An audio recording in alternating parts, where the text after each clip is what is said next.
Hello students, आज हम इस वीडियो में ह्यूमन रेस्पिरेटरी सिस्टम को कंटिन्यू करेंगे। प्रीवियस वीडियो में हमने रेस्पिरेशन एंड ब्रीदिंग में डिफरेंस किया था, है ना, और रेस्पिरेशन के टाइप्स को स्टडी किया था। आज इस वीडियो में हम ह्यूमन रेस्पिरेटरी सिस्टम के स्ट्रक्चर को स्टडी करेंगे। ठीक है, what are the different organs which are present in human respiratory system. So let's start with it. First of all, it starts with nasal passage. We all know we having the two nostrils, right? And that is the nasal passage through which air rich in oxygen goes inside through this nasal passage, right? And this is the mouth cavity. Food goes inside through this cavity, right? Nasal passage में आपने देखा है कि हमारे nostril में hairs और mucus present होता है। So what is the reason behind it? उसका क्या रीजन है, क्यों वो हेयर्स होते हैं?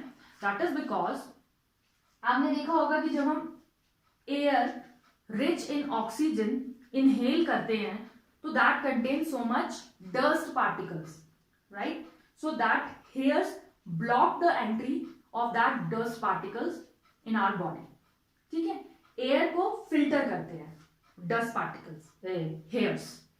ठीक है, तो ये एयर यहां से नीचे आती है and here it is pharynx. Pharynx is the region where the air rich in oxygen and the food from the mouth cavity accumulate here. मतलब फेरिंक्स में ये दोनों चीजें आती हैं, ये एक कॉमन रीजन है। आफ्टर दैट फूड जो है वो हमारा फूड पाइप पे ट्रैवल करता है और जो ऑक्सीजन है, एयर रिच इन ऑक्सीजन है, वो विंड पाइप के थ्रू नीचे आती है, राइट?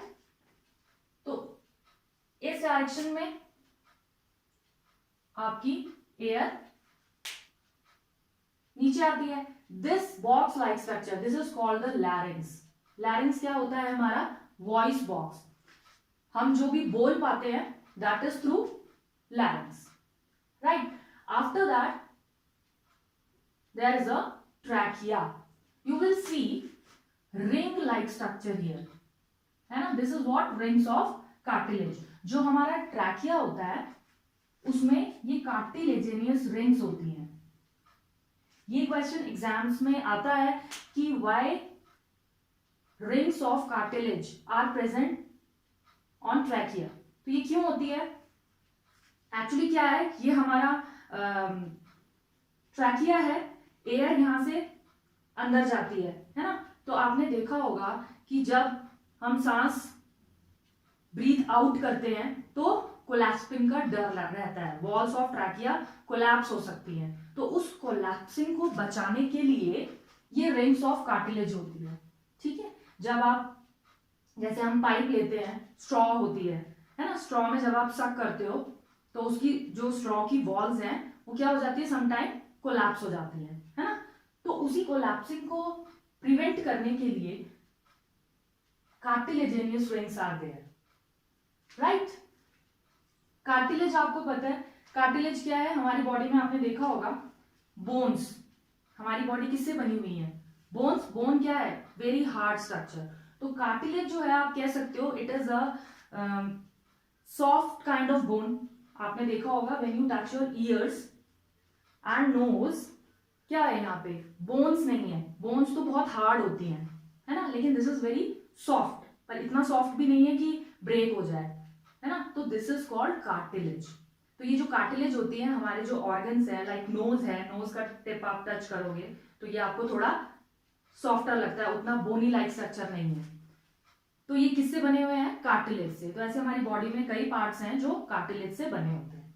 ठीक है, तो ये कार्टिलेजिनियस रिंग्स होती हैं ट्रैकिया पे। उसके बाद ये जो ट्रैकिया है it gets divided into two parts. This is called bronchus.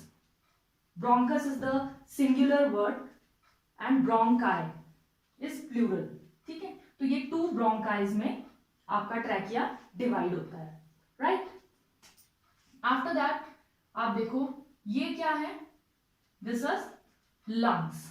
This is the very important organ of the respiratory system. 2 lungs are present, right?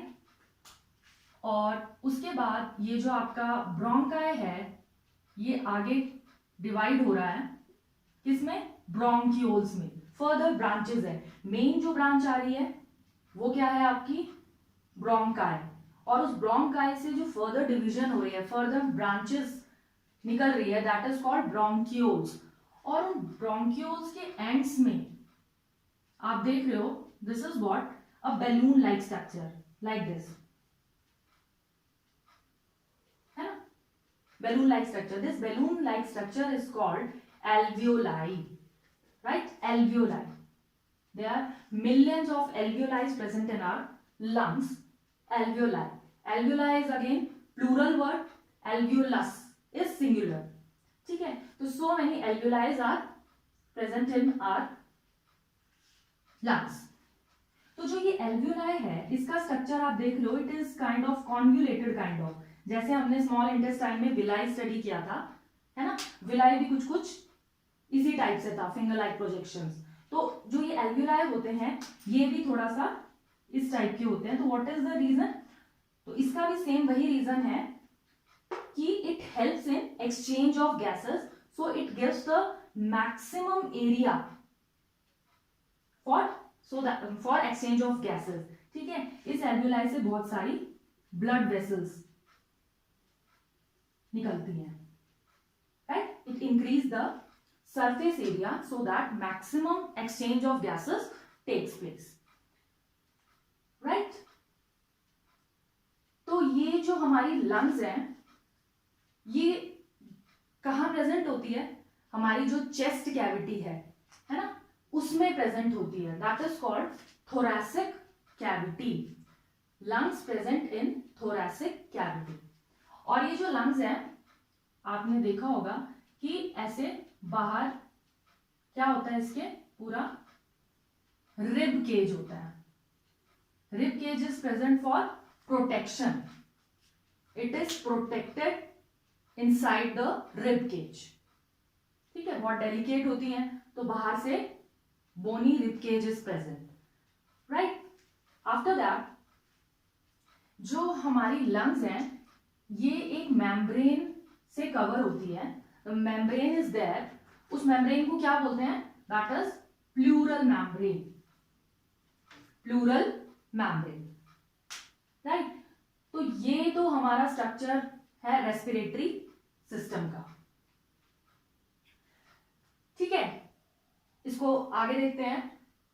ये जब एयर यहां से आती है, ठीक है, फेरिंक्स से आती है, then it goes to larynx, larynx से आती है, फिर ये आपका कार्टिलेजिनियस रिंग्स है, trachea. Trachea is covered with the cartilage. Then it gets divided into 2 parts, that is called bronchi, है ना? Bronchi is further divided into bronchioles and bronchioles terminates into alveoli. अब जो हमारा मेन एक्सचेंज ऑफ गैसेस है वो is alveoli में होता है. जो हमने सांस अंदर ली है, इनहेल करी है, the air which is rich in oxygen, जो हमने इनहेल किया है, तो क्या होता है, यहां बहुत सारी वेसल्स हैं, ब्लड वेसल्स हैं. तो जो ऑक्सीजन है वो कहां जाती है? यहां से, suppose this is a cell, ये हमारा सेल है, राइट? तो ये ऑक्सीजन जो है ब्लड वेसल्स के थ्रू हमारा कहां जाता है? सेल्स में. अब देखो, ऑक्सीजन इज नॉट सॉल्युबल, है ना? वाटर में इतना सॉल्युबल नहीं होता है. तो एक रेस्पिरेटरी पिगमेंट होता है, दैट इज कॉल्ड हीमोग्लोबिन, जो कि हमारे ब्लड में प्रेजेंट होता है and it is responsible for giving the red colour to our blood. ठीक है? This is called the respiratory pigment. Respiratory pigment. तो ये ऑक्सीजन को ब्लड वेसल्स के थ्रू ट्रांसपोर्ट करता है और कहां लेके जाता है? सेल्स में लेके जाता है, राइट? और जो उसमें CO2 है, जो पहले से CO2 है, वो यहां से आता है वापस इस एल्वियोलाई में. By the process of diffusion.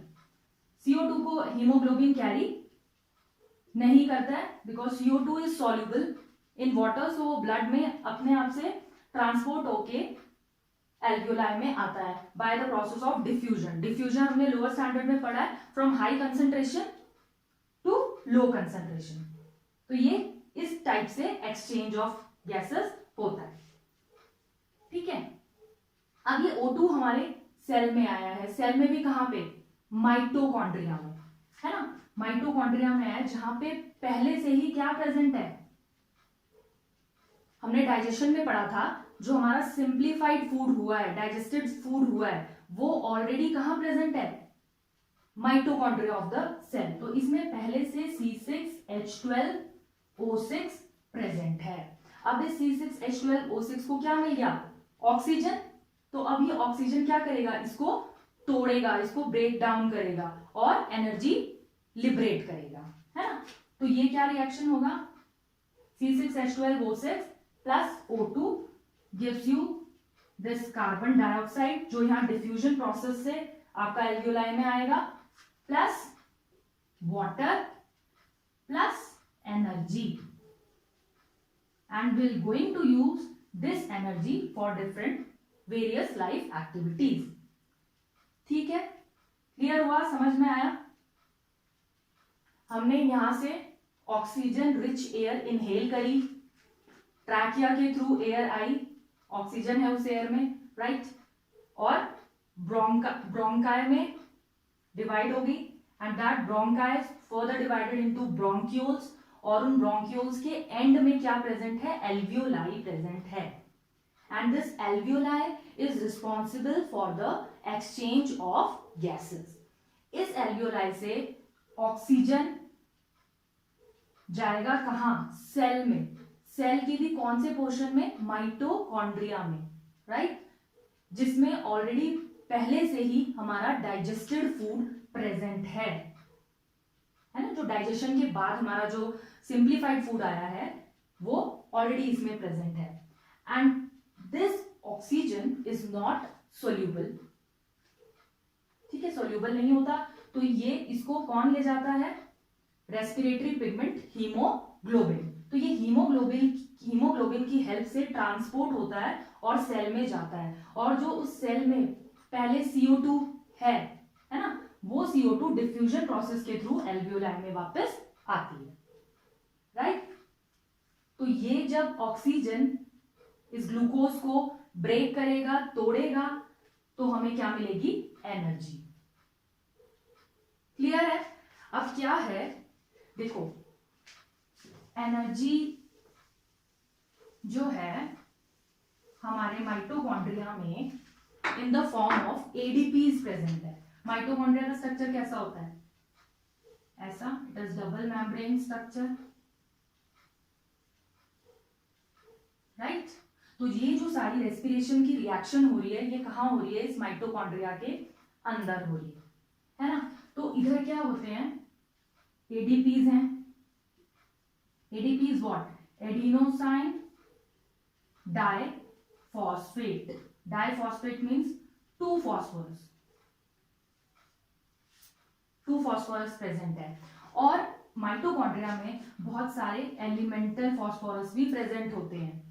तो ये जो एलिमेंटल फॉस्फोरस है, ये यहां पे बॉन्ड फॉर्म कर लेगा और यहां अटैच हो जाएगा, राइट। तो ये जो हमारी एनर्जी यहां पे बनी है, दिस CO2 प्लस एनर्जी, ये एनर्जी यहां पे इन the form of this chemical bond क्या हो जाएगी, स्टोर हो जाएगी, राइट। तो ये क्या बन गया, now it is ATP, energy currency of our body, energy currency of our body, we get energy in the form of ATP। तो हम खाना खाते हैं, ऐसा तो नहीं है कि हमें जो एनर्जी है, एकदम से हमने खाना खाया फिर ही हमें एनर्जी मिली, फिर हम एकदम डाउन हो गए, फिर हमने खाना खाया, फिर हमें एकदम से एनर्जी, ऐसा नहीं होता। ये जो हम खाना खाते हैं, वो जो हमें एनर्जी मिलती है, that get stored here, stored हो जाती है इन the form of ATPs, right. और फिर जब हमें एनर्जी चाहिए होती है तो ये बॉन्ड यहां से ब्रेक होता है, इस एनर्जी को हम यूज करते हैं और ये वापस से अपने एलिमेंटल फॉर्म में आ जाता है एंड इट फॉर्म एडीपी। आई बात समझ में? ठीक है, तो इस तरीके से माइटोकॉन्ड्रिया में ये सारा प्रोसेस होता है। क्लियर? आई होप आपको ये चीजें समझ में आई होंगी। ये पूरा ह्यूमन रेस्पिरेटरी सिस्टम मैंने आपको एक्सप्लेन किया है। आप ये वीडियो एक दो बार देखेंगे तो आपको ये सिस्टम पूरा अच्छे से क्लियर हो जाएगा। ठीक है, लाइक करना ना भूलें। Thank you so much.